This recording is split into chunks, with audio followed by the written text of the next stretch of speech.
بسم اللہ الرحمن الرحیم نحمد و صلی اللہ رسول الکریم۔ 7واں سیشن انشاءاللہ ہمارا شروع ہو رہا ہے، اور یہ 12 سیشنز پہ مبنی ہے ہمارا درس حدیث۔ اس میں جتنی حدیثیں انشاءاللہ کور ہو سکیں گی، پوری کتاب تو نہیں ہو سکے گی، جیسے کہ پہلے بھی بتایا تھا، سلیکٹڈ حدیث ہوں گی جو ہم کور کریں گے، اور جتنی اس میں اللہ پاک کور کروا دیں انشاءاللہ۔ 24ویں حدیث، the 24th one۔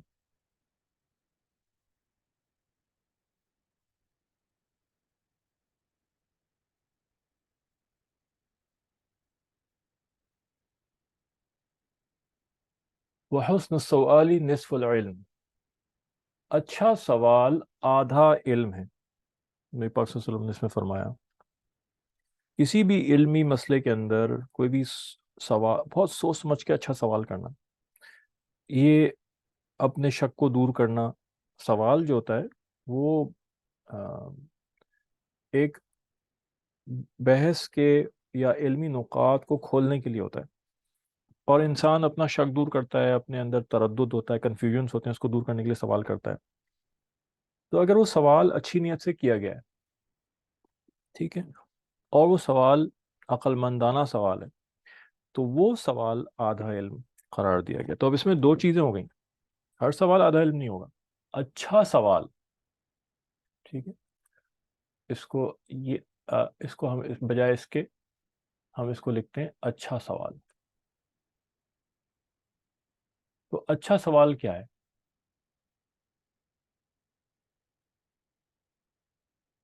تو دو صفات اس میں ہونی چاہیے، اچھی نیت سے کیا گیا ہو یا صحیح نیت سے کیا گیا ہو۔ صحیح نیت کے ساتھ کیا گیا ہو۔ صحیح نیت کیا ہے؟ علم حاصل کرنے کی نیت،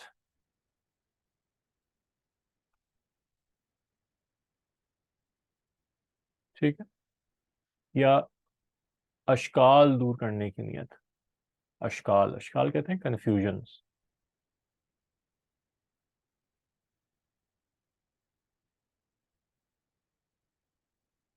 یہ صحیح نیت ہوگی۔ اور دوسرا عقل مندانہ سوال،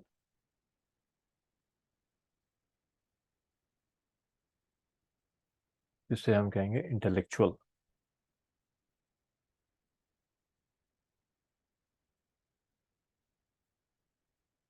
بیوقوفانہ سوال بھی تو ہو سکتا ہے، انٹلیکچوئل کوسچن۔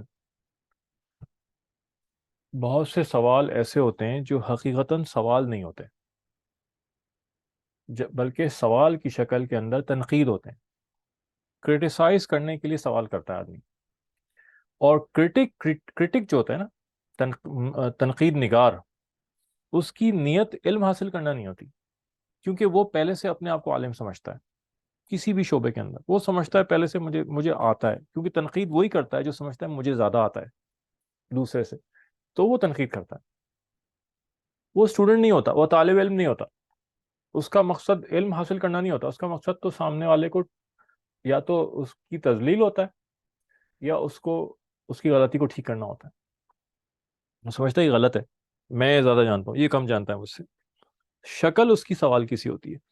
تو ہر وہ بات جو سوال کی شکل میں ہو، ضروری نہیں وہ سوال ہے، یہ بات ذہن میں رکھنی چاہیے۔ بعض دفعہ سوال کی شکل ہوتی ہے، تنقید بھی نیت نہیں ہوتی، گمراہ کرنا نیت ہوتی ہے۔ ایسے بہت سے آپ کو ملیں گے لوگ جو خود بھی گمراہ ہیں اور دوسرے لوگوں کو گمراہ کرتے ہیں، اور اس کا طریقہ یہ ہوتا ہے کہ وہ ایک ایسا سوال کر دیں جس کے جواب سوچنے سوچنے میں وہ اتنا کنفیوز ہو جائے کہ وہ ایک وقت آئے کہ وہ خود ہتھیار ڈال دے کہ ہاں یار، یہ بات جو کہہ رہا ہے یہی صحیح ہے، مجھے جواب نہیں آتا، اس کا جواب نہیں آ رہا۔ تو یہ بہت ساری سوال کی شکل کی چیزیں سوال نہیں ہوتی ہیں، نیت صحیح ہونی چاہیے اس کے ساتھ۔ اچھا، اب جب اور ایک تیسری بھی بات اس میں جوڑ دیتے ہیں، وہ یہ کہ صحیح انداز کے ساتھ، صحیح انداز یا آداب کے ساتھ سوال کرنا، ٹھیک ہے، یہ اس کے ساتھ بہت ضروری ہے۔ اور بعض دفعہ انسان کا لہجہ اور اس کا انداز وہ بتاتا ہے کہ یہ اصل میں یہ سوال کر رہا ہے یا یہ کریٹیسائز کر رہا ہے، یہ تنقید کر رہا ہے، لہجہ بتا دیتا ہے۔ تو یہ سب اس کے ساتھ چیزیں شامل ہوتی ہیں۔ ہم کہیں کسی کو سوال یہ آ سکتا ہے نا کہ آپ کو نیت کا کیا پتا، وہ بہت ساری چیزیں ہوتی ہیں جو نیت کا انداز بتا دیتی ہیں۔ دوسرا یہ کہ وہ عقل مندانہ انٹلیکچوئل سوال ہونا چاہیے، فضول بیوقوفوں والا نہیں ہونا چاہیے۔ بلا سوچے سمجھے سوال کر دیا، صرف پوچھنے کی غرض سے سوال کر دیا، صرف کچھ نہ کچھ بولنا ہے، کچھ نہ کچھ پوچھنا ہے تاکہ میں نظروں میں آ جاؤں، کہ ہاں میں بولتا ہوں، میں کنٹریبیوٹ کرتا ہوں اور یا استاد کی قریب ہو جاؤں۔ نہیں، ضرورت ہو تو سوال کیا جائے، نہیں ضرورت ہو تو خاموشی بہتر ہے۔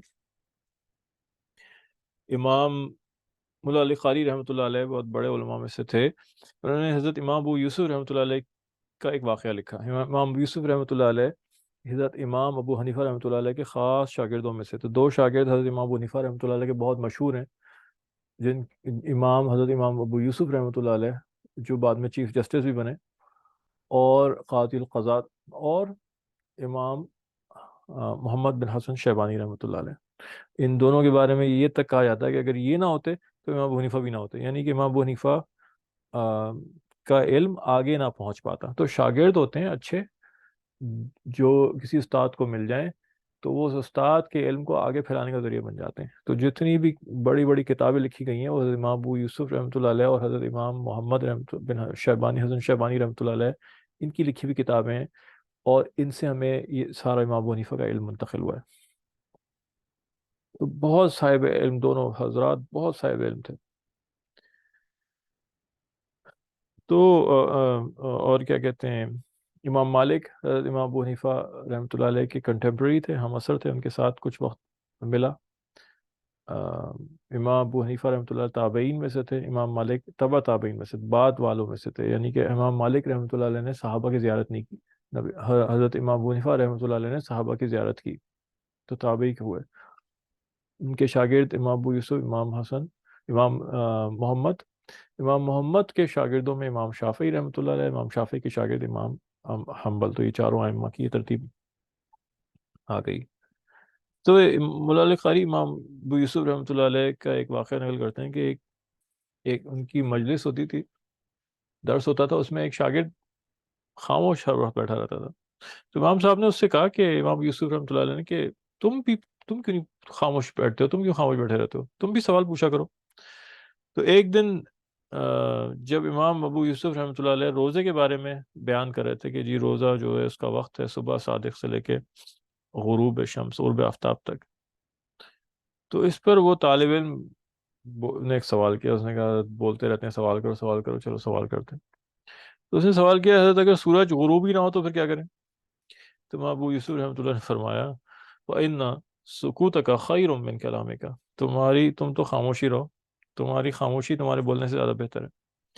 تو ایک شرائط سوالوں کی، یہ عقل مندانہ سوال ہو، سوال سے سیکھنے کا موقع ملتا ہے۔ اچھا سوال جو ہوتا ہے وہ سکھاتا ہے اوروں کو۔ تو یہاں سے ایک یہ بھی ہمیں ایک انڈیکیشن ملی کہ کلاس کی شکل میں، گروپ کی شکل میں پڑھنے میں زیادہ فائدہ ہے، کہ کوئی نہ کوئی، کسی نہ کسی کے ذہن میں کوئی سوال آئے گا، وہ سوال کرے گا استاد سے، اور وہ استاد اس کے جواب میں پھر باتیں بتائے گا، اور سب کو سیکھنے کا موقع ملے گا۔ ہر ایک کے ذہن میں ضروری نہیں سوال آئے۔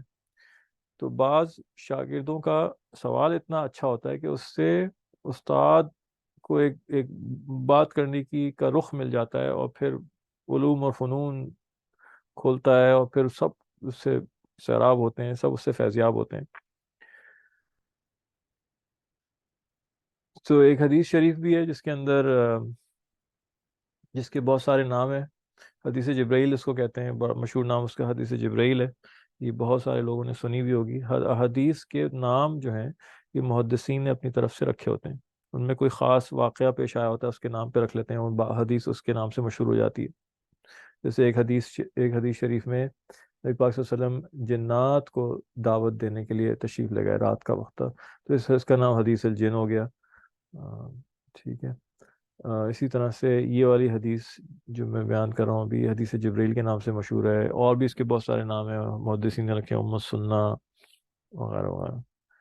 تو یہ حدیث جو تھی اس میں تھی، ایک حضرت عمر رضی اللہ تعالیٰ عنہ بیان فرماتے ہیں کہ ایک آدمی، ہم بیٹھے ہوئے تھے نبی پاک صلی اللہ علیہ وسلم کے سامنے مجلس میں، ایک آدمی آیا، اس کے کپڑے اتنے سفید براق تھے، اور اس کی بال اور داڑھی بالکل سیاہ، کوئی سفر کے آثار اس کے جسم پہ نہیں تھے، اور نہ ہم نے کبھی کبھی اس کو پہلے مدینے میں دیکھا۔ یعنی کہ حیرت کر رہے تھے کہ وہ شخص اجنبی تھا، مدینہ چھوٹی سی آبادی تھی، سب ایک دوسرے کو جانتے تھے، تو ہم نے کسی کو نہیں، ہم میں سے کوئی بھی اس کو نہیں جانتا تھا، اس کا مطلب مسافر تھا۔ تو مسافر تھا تو مرسڈیز میں تو سفر ہوتا نہیں تھا اس وقت، گھوڑوں پہ اور اونٹوں پہ ہوتا تھا، اور ریت کے طوفان اڑ رہے ہوتے تھے، تو ذرا سی فاصلے پہ سفر کرنے میں ہی آدمی ریت میں پورا اٹ جاتا تھا۔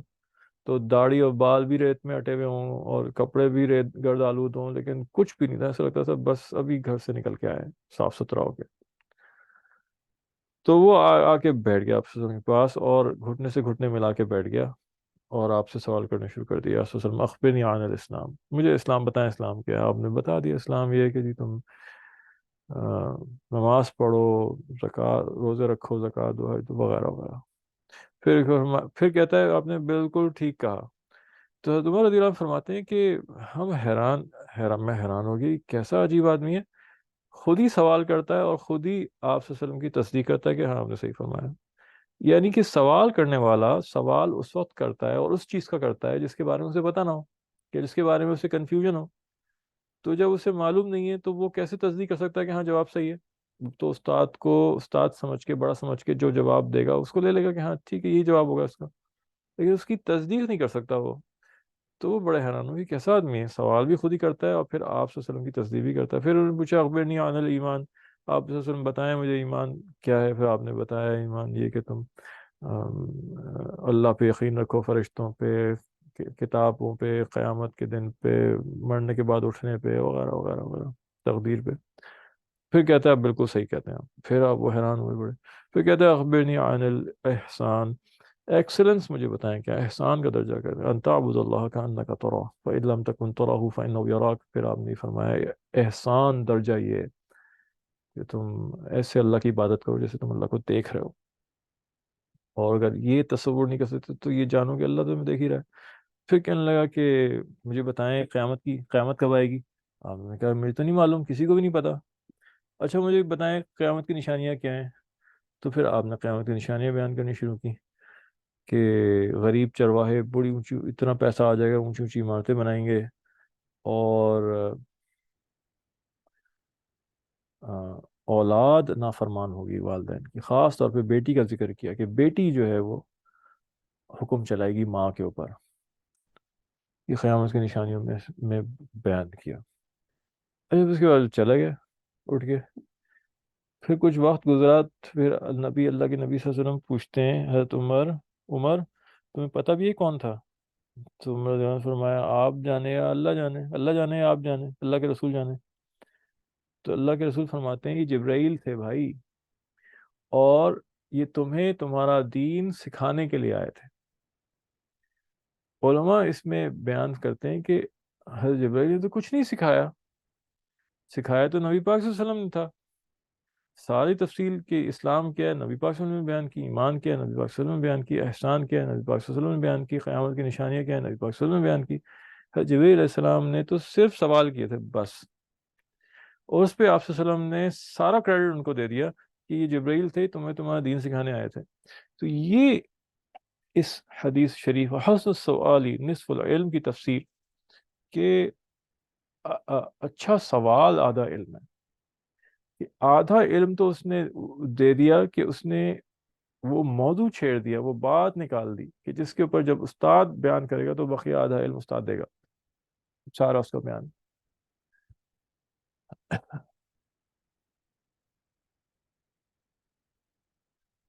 اچھا، التائب من الذنب کمن لا ذنب لہ، گناہ کر کے توبہ کرنے والا اس شخص کی طرح جس نے گناہ کیا ہی نہ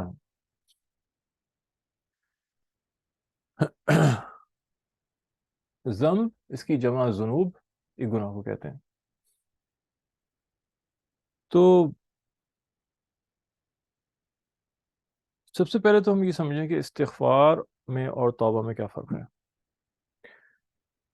استغفار کہتے ہیں گزشتہ اعمال یا گناہ جو ہوئے ہیں اس پہ اس کی معافی مانگنا اور اس پہ ندامت کا اظہار کرنا، اور توبہ کہتے ہیں آئند کہ ایک تو عمل کو چھوڑ دینا، جو برا عمل کے گناہ اس کو چھوڑنا، اور آئندہ نہ کرنے کا عہد کرنا۔ استغفار گزشتہ کی چیزوں کے بارے میں، اور توبہ آئندہ آنے والے کے بارے میں۔ اس میں اللہ تعالیٰ کا بہت بڑا کرم احسان ہے اس امت کے اوپر کہ اللہ تعالیٰ نے کہا کہ جو گناہ کر رہے ہو تم، توبہ کر لو، مجھ سے معافی مانگ لو، استغفار کر لو، توبہ کر لو، ندامت کا اظہار کرو، آئندہ نہ کرنے کا عہد کر لو، میں سارے گناہ معاف کر دوں گا۔ اللہ تعالیٰ معاف فرما دیتے ہیں۔ اس میں دو طرح کے گناہ ہیں، ایک گناہ صغیرہ چھوٹے گناہ، اور ایک گناہ کبیرہ۔ گناہ صغیرہ جو ہے وہ تو اللہ کی اتنی رحمت ہے کہ وہ ہر چھوٹے موٹے عمل کے اوپر، بڑے عمل کے اوپر اللہ تعالیٰ ویسے ہی معاف کرتے رہتے ہیں کہ وضو کر لیا سارے گناہ صغیرہ معاف ہو جائیں گے۔ سورہ کہف پڑھی ایک جمعے کو، اگلے جمعے تک کے گناہ سارے، پچھلے جمعے تک جو گناہ ہوئے تھے پچھلے جمعے سے جمعے تک وہ سارے اللہ نے معاف فرما دیے۔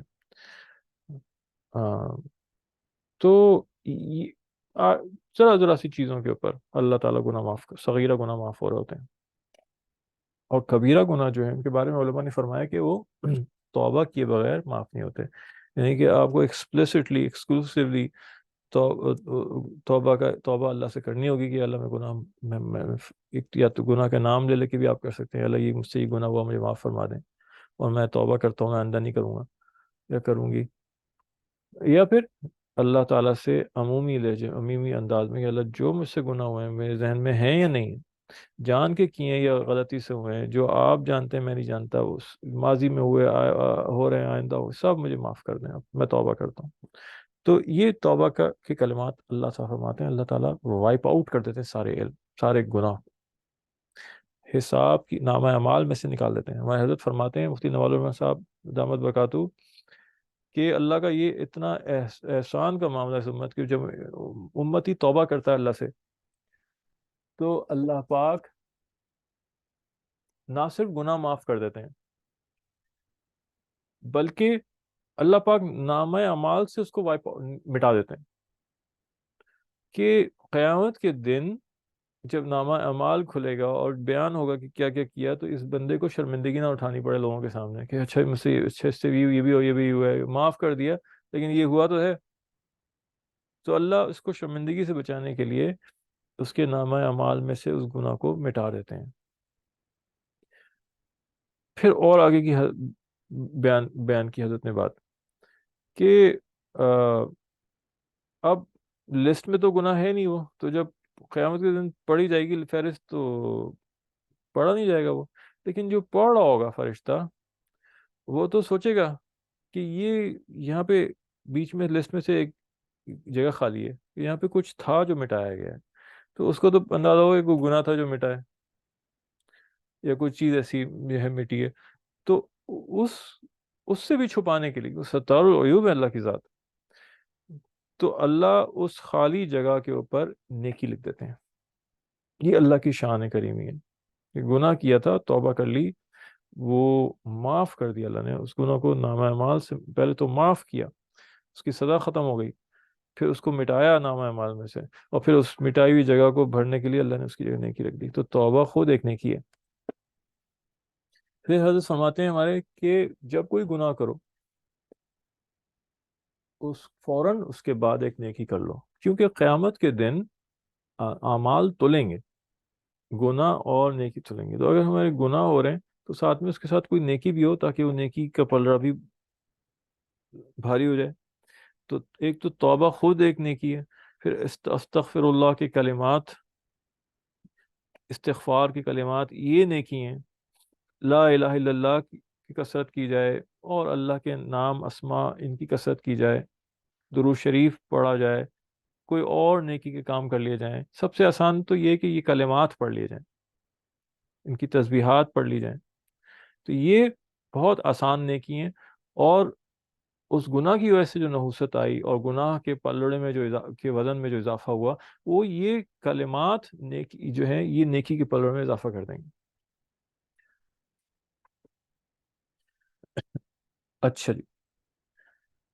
پھر یہ نہیں سمجھنا چاہیے کہ میرے تو بہت بڑے گناہ ہیں اور میرے گناہ تو بہت زیادہ تعداد میں ہیں. یہ کیسے اتنے ہلکے سے توبہ کے الفاظ یہ کیسے میرے اتنے پہاڑ جیسے گناہ معاف کروا دے گا؟ کوئی آدمی گناہوں میں ملوث تھا، بڑے بڑے اس نے گناہ کر دیے، نیکیاں اس کے پاس ہیں نہیں. تو شیطان جو ہے وہ مایوسی کی کیفیت پیدا کرتا ہے، اللہ کی رحمت سے مایوس کرتا ہے، اور اس کے دل میں یہ خیالات ڈالتا ہے کہ تم تو اتنے بڑے زانی ہو، شرابی ہو، چور ہو، قاتل ہو، پتہ نہیں کیا کیا ہو، تمہارے گناہ کیسے معاف ہوں گے؟ ممکن نہیں ہے معاف کرنا. بس ایسے ہی معاف ہو جائیں گے. یا اللہ مجھے معاف کر دے، معاف ہو جائیں گے؟ اللہ کہتا ہے ہو جائیں گے. ہاں. کہ کہ جس حقوق العباد کے اندر جو کمی ہے، وہ علماء فرماتے ہیں کہ یہ اللہ نے اپنا رکھا ہوا ہے کہ وہ حقوق العباد کی کمی جو ہے وہ پوری کرو. جس کا حق مارا ہے حتی الامکان اس کے حق کو ادا کرنے کی کوشش کرو. تو اللہ اس کے بعد اللہ سے معافی مانگو. اور اگر اب ممکن نہیں رہا حق ادا کرنا، لٹیرا تھا، چور تھا، ڈاکو تھا، پتہ نہیں کتنوں کے گھر لوٹ لیے، قتل کر دیے، اب ان لوگوں کا اتا پتہ نہیں مل سکتا، صدقہ خیرات کرے، اللہ سے معافی مانگے کہ یا اللہ میرے اختیار میں جتنا ہے میں وہ کر رہا ہوں. تو اللہ سے امید ہے کہ اللہ تعالیٰ نے اس کو توبہ کی توفیق عطا فرمائی تو اللہ آگے بھی معافی کا دروازہ کھولے گا، کہ اللہ قیامت کے دن ان کو راضی کر دے گا حقوق معاف، جن کے حقوق اس سے ضائع ہوئے ہیں. اللہ کے لیے کیا مشکل ہے؟ ایک آدمی آئے گا کہ یا اللہ اس نے میرا حق ضائع کیا، مجھے اس سے دلوائیں، اور اللہ اس دوسرے شخص نے اللہ سے توبہ کر لی اور اللہ کا قرب اختیار کر لیا. اللہ کے لیے کیا مشکل ہے؟ اللہ اس کو کہے گا میں اگر تمہیں یہ دے دوں تم اس کو معاف کر دو گے؟ تو جنت کی بے شمار نعمتیں اللہ عطا فرما دیں تو کون آدمی ہوگا جو کہے گا نہیں نہیں مجھے تو اس کا بدلہ ہی چاہیے؟ وہ کہے گا، اور وہاں تو وہ کیفیت ہوگی کہ آدمی کہے گا کہ بس میں بچ جاؤں، میری نجات ہو جائے، بس مجھے پرواہ نہیں اور کس کے ساتھ کیا ہوتا ہے.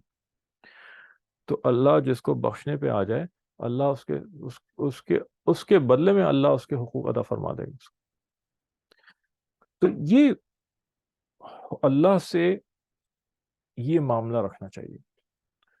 اور حدیث شریف میں آتا ہے نا، حدیث قدسی میں انا عند ظن عبدی بھی، کہ اللہ نے فرمایا کہ میں اپنے بندے سے اس کے گمان کے مطابق معاملہ کرتا ہوں، جیسا اس کا یقین میرے بارے میں ہوگا میں ویسا معاملہ اس کے ساتھ کروں گا.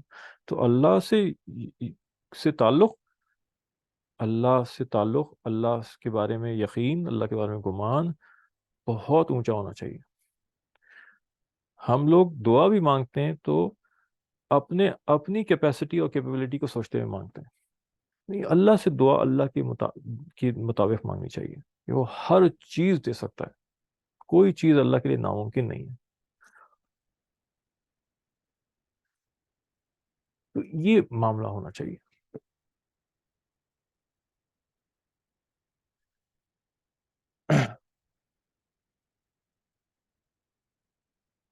اچھا جی.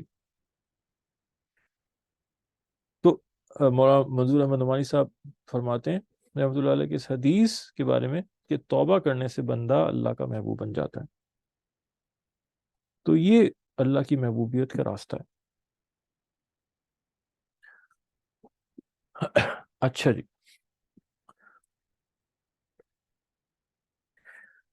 اور یہ سمجھنا کہ میرے گناہ معاف نہیں ہو سکتے اور بہت بڑے ہیں، یہ گویا ایسا ہے کہ بندہ یہ کہہ رہا ہے کہ میرے گناہ اللہ کی رحمت سے زیادہ بڑے ہیں، اور یہ گناہ ہے، یہ خود بذات خود گناہ ہے. یہ مایوسی اور یہ کفر کی باتیں خود گناہ ہے، اور شیطان مایوس کر دیتا ہے. قیامت کے دن اللہ کا ایسی رحمت کا معاملہ ہوگا، ایسا رحمت کا معاملہ ہوگا کہ کافر چونکہ جو کفر پہ مرا اس کے بارے میں تو یہ ہے کہ جہنم میں ہمیشہ ہمیشہ رہے گا، نہیں نکل سکتا. کبھی بھی نہیں کر سکتے، حرام ہے اس کی بھی جنت۔ تو اللہ کا ایسا رحمت کا معاملہ وہاں پہ ہوگا قیامت کے دن کہ آتا ہے کہ کافروں کو امید بن جائے گی کہ شاید ہم بھی معاف ہو جائیں آج، ایسا اللہ رحمت کا معاملہ فرمائے گی۔ لیکن ایمان جو ہے وہ امید اور خوف کے درمیان کی کیفیت کو ہے۔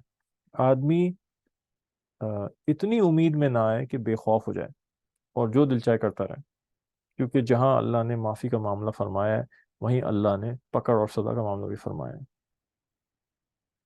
تو اللہ سے اس ایسا معاملہ ہونا چاہیے کہ نہ بالکل نڈر ہو جائے آدمی، اور نہ ہی خوف کے مارے وہ کسی کام کا نہ رہے۔ تو اللہ کے نبی صلی اللہ علیہ وسلم نے بھی جو دعائیں سکھائی ہیں اس میں ایک دعا یہ ہے نا کہ اللہ مجھے اتنا خوف عطا فرمائے، اپنا بس اتنا خوف عطا فرمائے جو مجھے گناہوں سے روک دے۔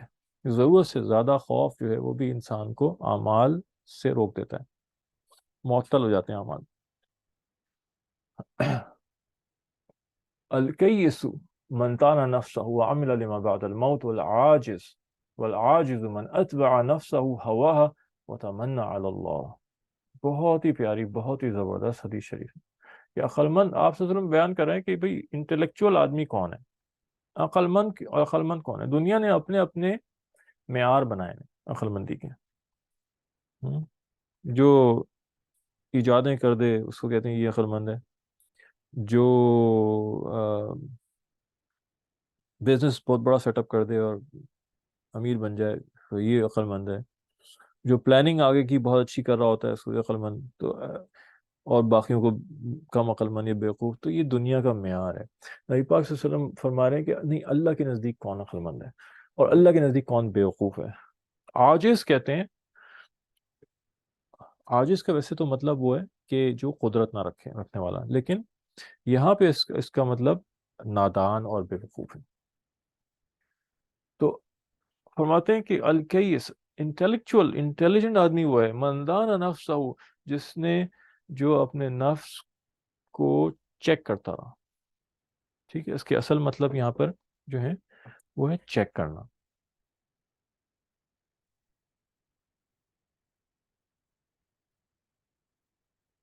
چیک، وہ اپنے نفس کو چیک کرتا رہتا ہے، اس کی نگرانی کرتا رہتا ہے، اور اس کو کنٹرول کرتا ہے کہ میری نفس کی خواہشات اللہ کے احکام اور نبی صلی اللہ علیہ وسلم سنتوں کے تابع ہو کے چلیں، اور جو خواہشات حدود پار کریں ان کو روکیں۔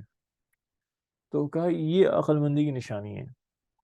وعمل لما بعد الموت، اور موت کے بعد جو زندگی شروع ہوگی، جو کبھی کبھی کبھی ختم نہ ہونے والی ہوگی، اس کے لیے پلاننگ کر رہا ہوگا، اس کے سارے عمل فوکسڈ ہوں گے آخرت کے لیے۔ دنیا والے دیکھ کے کہیں گے یہ بیوقوف آدمی ہے، وہ بیوقوف آدمی ہے، لیکن وہ اللہ کے نبی وہ اپنا نقصان کر رہا ہوتا ہے، وہ اپنا نقصان کر رہا ہوتا ہے، وہ اپنے اوپر کیے ہوئے ظلموں کو معاف کر رہا ہوتا ہے، وہ اپنے اوقات اللہ کی رضا کرنے میں، راضی کرنے میں لگا رہا ہوتا ہے، وہ لوگوں کے حقوق ادا کر رہا ہوتا ہے، وہ اپنے آپ کو مشقت میں ڈال رہا ہوتا ہے، وہ صبح فجر میں اٹھ رہا ہوتا ہے، تہجد میں اٹھ رہا ہوتا ہے، وہ نماز کی پابندیاں کر رہا ہوتا ہے، وہ اپنے آپ کو حرام سے بچا رہا ہوتا ہے، وہ اپنے دنیا کے فائدے کو آخرت کے فائدے کے لیے بہت سی دفعہ قربان کر رہا ہوتا ہے، وہ اپنا دین، جس دنیا کو حاصل کرنے میں دین جا رہا ہو اس کو تو چھوڑنے کا حکم ہے، وہ اپنی دنیا کو دین کے لیے چھوڑ رہا ہوتا ہے۔ وہ کہتے ہیں کہ پاگل بیوقوف آدمی ہے۔ تو اللہ کے نبی کہتے ہیں نہیں، یہی عقل مند ہے، اصل تم بے وقوف ہو، عقل مند تو یہ ہے، وہ آخرت کے لیے عمل کر رہا ہے، اس کو فوکس وہاں کے لیے وہاں ہے۔ والعاجز، بے وقوف آدمی کون ہے؟ من اتبع نفسہ ہواہا، جس نے اپنے نفس کو کھلا چھوڑ دیا کہ وہ اپنی خواہشات پہ چلتا رہے، بس جو دل چاہ رہا ہے وہ کر رہا ہے۔ جنت بن گئی نا اس کی، جنت الکافر، جو ہم نے حدیث شریف پڑھی تھی کہ المومن دنیا سے جو المومن و جنت الکافر، اپنے نفس کو کھلا چھوڑ دیا اس نے، وہ تمنا علی اللہ، اور اور کیا کرتا ہے اس کے باوجود اللہ سے امیدیں مانتا ہے کہ وہ جنت میں چلا جائے گا، اللہ کی بات بالکل ککھ نہیں مان رہا، اپنی مرضی پہ چل رہا ہے، زندگی اپنی مرضی سے گزار رہا ہے، اور تمنا اور امیدیں یہ رکھی ہوئی ہے اس نے کہ میں جنت میں جاؤں گا۔ ہوتے ہیں لوگ خوش ہے، مطمئن کیا ہوا ہے شیطان نے۔ ایمان کی نشانیوں میں سے ایک نشانی ہے کہ ایمان والے کو پریشان کر دیتا ہے، ڈرا دیتا ہے، پتہ نہیں انجام کیا ہوگا۔ اور یہ ایمان کے بڑھنے کی نشانی ہے، اور ایمان گرنے کی نشانی یہ ہے کہ آدمی مطمئن ہو جاتا ہے کہ الحمدللہ I am doing good and I will end up in جنت، انشاءاللہ میں انشاءاللہ جنت میں جائیں گے الحمدللہ، اور خوش رہتا ہے، مطمئن رہتا ہے۔ مطمئن ہو جانا آخرت کے حوالے سے، یہ علماء فرماتے ہیں ایمان کے گرنے کی نشانی ہے۔ تو اگر کوئی مطمئن ہو رہا ہے نا تو اسے اب پریشان ہو جانا چاہیے کہ میں مطمئن کیسے ہو گیا، میرا ایمان نیچے گر رہا ہے۔ حضرت حنزلہ رضی اللہ تعالیٰ عنہ کا بہت مشہور واقعہ ہے، فضائل اعمال میں حدیث شریف آئی ہے، اور بہت سارے لوگوں شاید واقف ہوں گے اس سے، کہ نبی پاک صلی اللہ علیہ وسلم کی مجلس میں بیٹھے تھے اور آخرت کی باتیں ہو رہی تھیں، اور کہہ رہے ہماری حالت یہ تھی کہ پرندے آ کے بیٹھ جائیں ہمارے سروں پہ، ہمیں پتہ نہ چلے، اور ہم فکر میں بیٹھے ہوئے تھے آخرت کی۔ پھر مجلس ختم ہو گئی، اپنے اپنے گھر واپس آ گئے، آ کے بیوی بچوں کے ساتھ ہنسی کھیل میں مصروف ہو گیا۔ تھوڑی دیر کے بعد مجھے خیال آیا یہ کیا ہو گیا میرے ساتھ؟ چند منٹ پہلے تو میری حالت یہ تھی کہ آخرت کے علاوہ کوئی بات ذہن میں نہیں تھی، اللہ کے علاوہ کوئی بات ذہن میں نہیں تھی، اور اب چند منٹوں کے لیے تو میں بالکل بھول گیا ہر چیز، یہ دنیا کی چیزوں میں لگ گیا۔ وہ اتنی شدید کیفیت ان پہ طاری ہوئی کہ انہوں نے کہا کہ حنزلہ تو منافق ہو گیا، یہ تو منافقت ہے، نبی پاک صلی اللہ علیہ وسلم کے سامنے کیفیت کچھ ہے، آپ کے پیچھے کیفیت کچھ ہے، یہ تو منافقت ہو گئی۔ اور اتنی شدید حال طاری ہوا ان کے پر کہ وہ یہ کہتے ہوئے نکل گئے گھر سے کہ حنزلہ تو بس منافق ہو گیا، میرا اب کیا ہوگا۔ اور ابو بکر رضی اللہ عنہ سے ملاقات ہوئی، ابو بکر نے کہا کیا ہو گیا؟ کہ حنزلہ منافق ہو گیا۔ کہنے لگے ہرگز نہیں ہو سکتا ایسا، کیا معاملہ پیش آیا؟ بتایا ایسا۔ ابو بکر رضی اللہ عنہ فرمانے لگے ایسا تو میرے ساتھ بھی ہوتا ہے، تو آؤ نبی پاک صلی اللہ علیہ وسلم کے پاس چلتے ہیں اور پوچھتے ہیں۔ دونوں گئے، نبی پاک صلی اللہ علیہ وسلم نے بات سنی اور کہا کہ حنزلہ، اگر تمہاری وہ کیفیت رہے ہر وقت جو میرے ساتھ ہوتی ہے، میرے ساتھ موجود رہنے سے ہوتی ہے، تو فرشتے تمہارے بستروں پہ آئیں اور آ کے تم سے مصافحہ کریں، لیکن حنزلہ یہ کیفیت کبھی کبھی طاری ہوتی ہے۔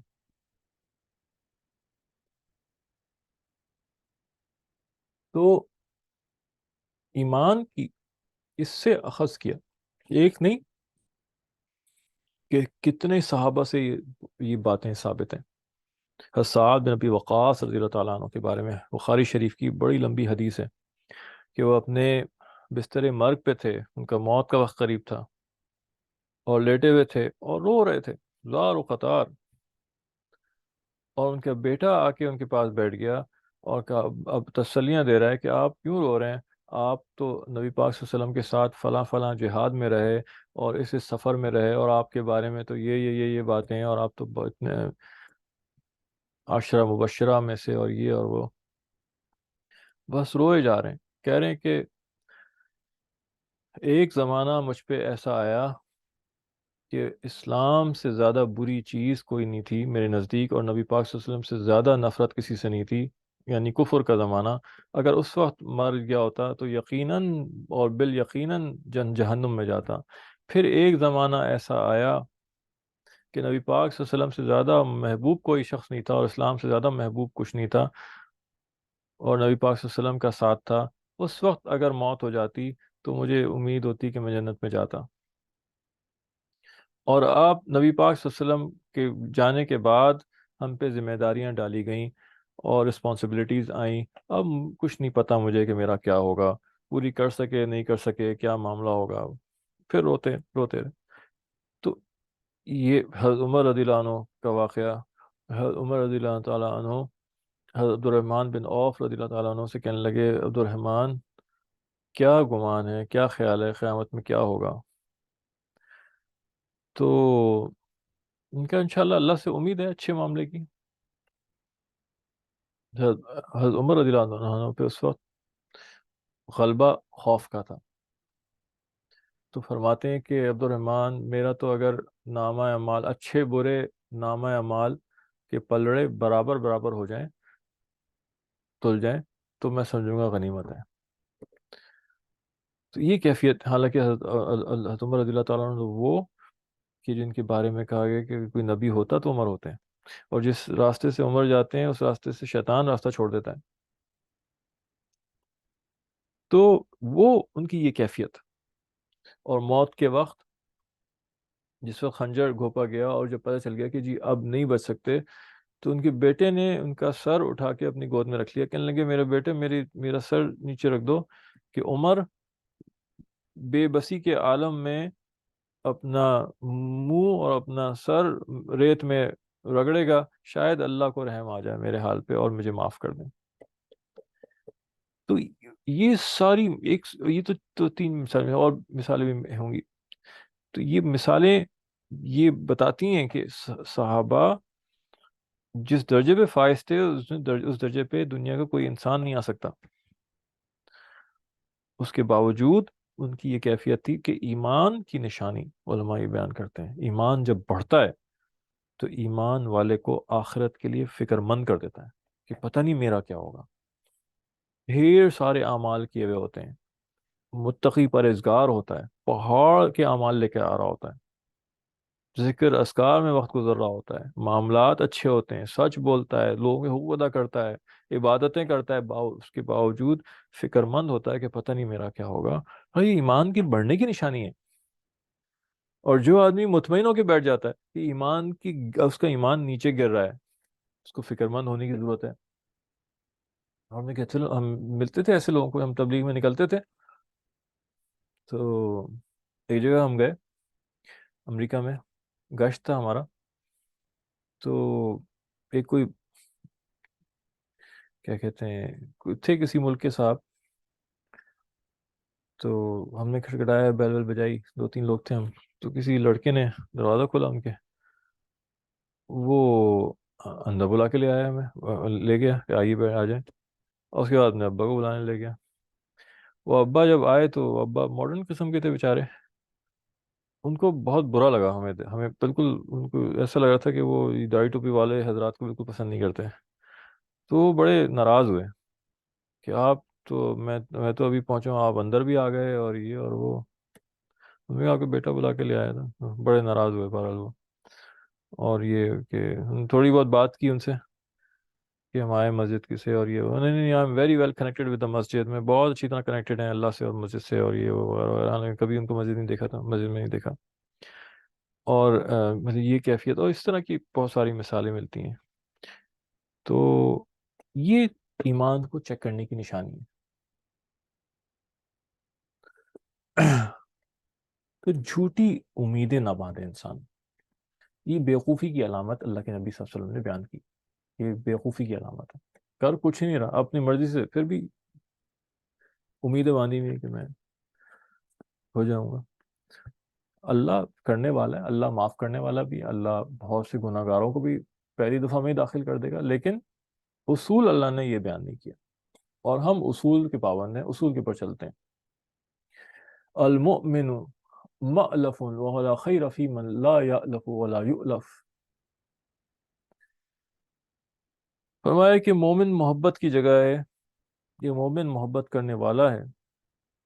ایک مطلب یہ ہوتا ہے کہ مومن محبت کرنے والا ہی ہوتا ہے، اور اس شخص میں کوئی بھلائی نہیں جو خود بھی کسی سے محبت نہ کرے اور دوسرے بھی اس سے محبت نہ کریں. ایک اور معنی اس کے یہ بیان کیے گئے ہیں کہ مومن ایسا ہوتا ہے کہ اس کی محبت دوسرے کے دلوں میں اللہ ڈال دیتا ہے، اور دوسروں کی محبت اس کے دل میں آ جاتی ہے. ایک اور حدیث شریف میں اس بات کی مزید وضاحت آئی کہ نبی پاک صلی اللہ علیہ وسلم نے فرمایا تم میں سے مجھ سے سب سے زیادہ قریب وہ لوگ ہیں جو اخلاق میں اچھے ہیں اور ان کے پہلو دوسروں کے لیے نرم ہیں، اور وہ اوروں سے محبت کرتے ہیں اور دوسرے ان سے محبت کرتے ہیں. تو یہ محبت کا جو جذبہ ہے، دوسروں کی خیر خواہی، جیسے دین النصیحہ میں جو حدیث ہم نے گزری، اس میں بھی وہ جو مضمون تھا کم و بیش وہی مضمون اس کے اندر ہے. ٹھیک ہے، یہاں سے کوئی یہ مطلب نہ نکال لے کہ لو افیئر چلانا جائز ہے، کہ جی مومن تو کرتے ہی نعوذ باللہ، یہ ایسا کوئی مطلب نہیں ہے. لیکن لوگ پتہ نہیں کیا کیا مطلب نکال لیتے ہیں، عجیب عجیب مطلب سننے میں آتے ہیں. ایک جگہ پہ کسی نے لکھا ہوا تھا، یا کسی نے، کہ جو قرآن کی آیت ہے، والمؤمنون والمؤمنون المؤمنون والمؤمنات بعضهم اولیاء بعض، کہ مومن مرد اور مومن عورتیں ایک دوسرے کے دوست ہوتے ہیں. جس مفہوم کے اندر یہ بات بیان کی، وہ کانٹیکسٹ الگ کانٹیکسٹ ہے، کہ ایک دوسرے کو سپورٹ کرنے والے ہوتے ہیں نیکی کے اندر. تو اس سے یہ مطلب نکال لیا کہ جی دوستی کر سکتے ہیں. ایسے ایسے ٹیڑھے ذہن جو ہیں، ایسی گمراہی اس وقت گھسی ہوئی ہے ہمارے دل و دماغ کے اندر، کہ سیدھی بات کا بھی الٹا مطلب نکالتے ہیں، اپنی مرضی کی باتیں نکال رہے ہوتے ہیں قرآن میں سے بھی. اسی قرآن جو ہے وہ ہر ایک کی سمجھ میں اس طرح نہیں آ سکتا. اس کے لیے تقوی پرہیزگاری ضروری ہے. جو ہے نا کہ جو شروع ہی ہوتا ہے سورہ بقرہ سے، الف لام میم ذالک الکتاب لا ریب فیہ ھدی للمتقین. متقین کے لیے، جب متقین جب کھولیں گے تو ان کو اس میں سے ہدایت کی باتیں سمجھ میں آئیں گی. اور جو تقوی والے نہیں ہوں گے، جب وہ کھولیں گے تو وہ کہ فلاں چیز کا کیا مطلب ہے، فلاں چیز کا کیا مطلب ہے، اس میں سے ٹیڑھی ٹیڑھی باتیں اس میں سے نکالیں گے. جب یہ بولتے ہیں ہم، تو پھر لوگ یہ کہتے ہیں کہ جی تو مولوی تو پڑھنے ہی نہیں دیتے قرآن، وہ تو چاہتے ہی نہیں قرآن کوئی پڑھے. نہیں جی، ضرور پڑھیں. آپ عربی پڑھیں، آپ ترجمے کے ساتھ بھی پڑھیں، لیکن اس کے ساتھ اس کی تفسیر بھی اٹھا کے دیکھ لیں. ہر چیز کی ایکسپلینیشن اس کے جو ماہرین نے لکھی ہے، اس کے ساتھ اس کو پڑھا جاتا ہے. اپنی مرضی سے مطلب نہیں نکالیں اس کے. کہ اللہ تعالیٰ نے کہا ہے کہ قرآن کے بارے میں، نبی پاک صلی اللہ علیہ وسلم نے فرمایا، من قال فی القرآن برائیہ فاصاب فقد اخطا. جس نے قرآن کے بارے میں اپنی رائے سے کوئی باتیں کہیں، اوتھینٹک تفاسیر کو نہیں استعمال کر رہا، ترجمہ دیکھ رہا ہے اور اپنی مرضی سے اس کے مطلب بیان کر رہا ہے، تو اللہ کے نبی فرماتے ہیں اگر وہ صحیح بھی مطلب بیان کر دیا اس نے، فاصاب، صحیح مطلب بیان کر دیا، فقط اخطا، تب بھی اس نے بہت بڑا جرم کیا ہے، مجرم ہے بہت بڑا وہ. ایک جگہ فرمایا، من قال فی قرآنہ بغیر علم فلیتبوأ مقعدہ من النار. جس نے بغیر علم کے قرآن میں کوئی بات بیان کی، قرآن کے بارے میں کوئی انٹرپریٹیشن کی، اس کی علم نہیں تھا اس کے پاس، پڑھا وڑا نہیں تھا کہیں سے اس نے مستند جگہ سے، فلیتبوأ، اپنی جگہ وہ مقعدہ من النار، وہ جہنم میں اپنی جگہ بنا لے. تو یہ اتنی سخت وعید کی کہی گئی ہے، اور ہم آرام سے ہلکے لگ رہے ہوتے ہیں بھائی. وہاں تو بہت برا حال ہے، امریکہ اور ادھر ادھر کی جگہوں میں، جہاں پہ بھی آسائشیں ملتی ہیں نا، اور فراوانی ملتی ہے، وسعت ہوتی ہے دولت کی اور اس کی خواہشات کی زندگی جہاں گزارے ہوتے ہیں، وہاں گمراہیاں بہت زیادہ ہوتی ہیں. پھر وہاں قرآن کے حلقے لگ رہے ہوتے ہیں، خود بیٹھے ہوئے ہوتے ہیں ایک دوسرے سے، برادر سسٹرز مل کے بیٹھے ہوتے ہیں ماشاء اللہ. برادر آپ کا کیا خیال ہے، سسٹر آپ کا کیا خیال ہے، آپ بتائیں، اور سر اپنے اپنے خیالات، میرے خیال میں یہ، میرے خیال میں یہ. اور یہ پتہ نہیں ہے کہ اللہ کے نبی نے اپنا خیال، اپنی رائے، بے علم آدمی کو اپنی رائے دینے کے بارے میں کیا کہا ہے، کہ جہنم میں اپنی جگہ بنا لے. مجتہد مفسر وہ اس بات کا مستحق ہے کہ وہ اپنی رائے پیش کر سکتا ہے، کہ وہ اس کے پیچھے پورا علم ہے اس کا.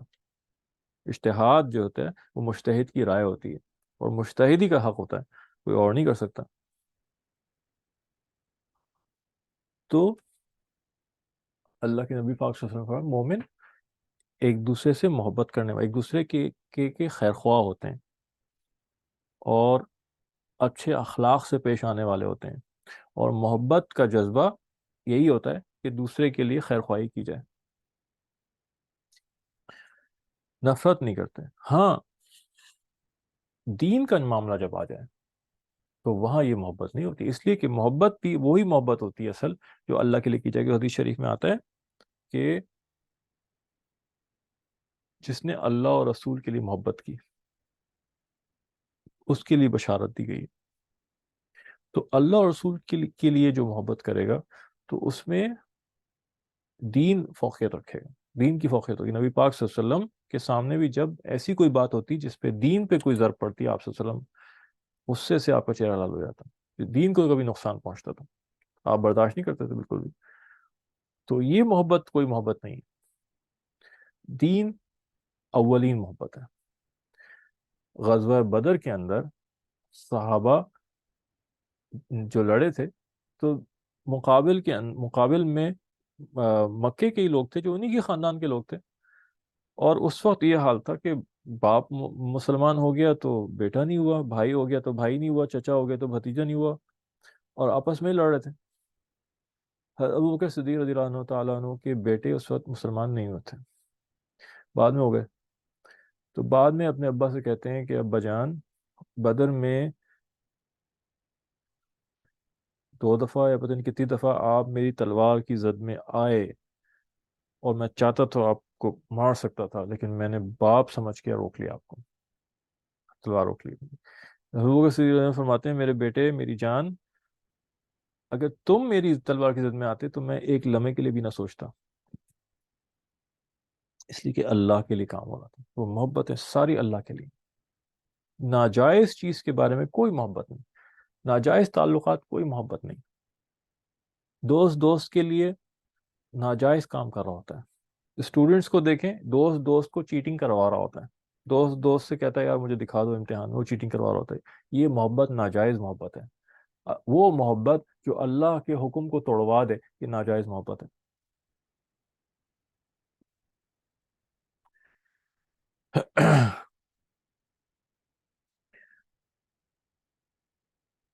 الغناء ينبت النفاق فی القلب کما ينبت الماء الزرع، گانے کے بارے میں آ گئی۔ گانا دل میں نفاق اس طرح اگاتا ہے جیسے پانی کھیتی کو اگاتا ہے، کتنی شدید مذمت کی گئی، خاص طور پہ جب وہ موسیقی کے ساتھ ہو۔ اس میں یہاں وہ گانا مراد ہے جس میں عاشقی، معشوقی اور یہ ساری خرافات اور فضول چیزیں ہوتی ہیں، اور ہر قسم کی چیز جس میں موسیقی شامل ہو وہ حرام ہے۔ موسیقی جو ہے یہ حرام ہے۔ قرآن کی آیت میں بھی جس میں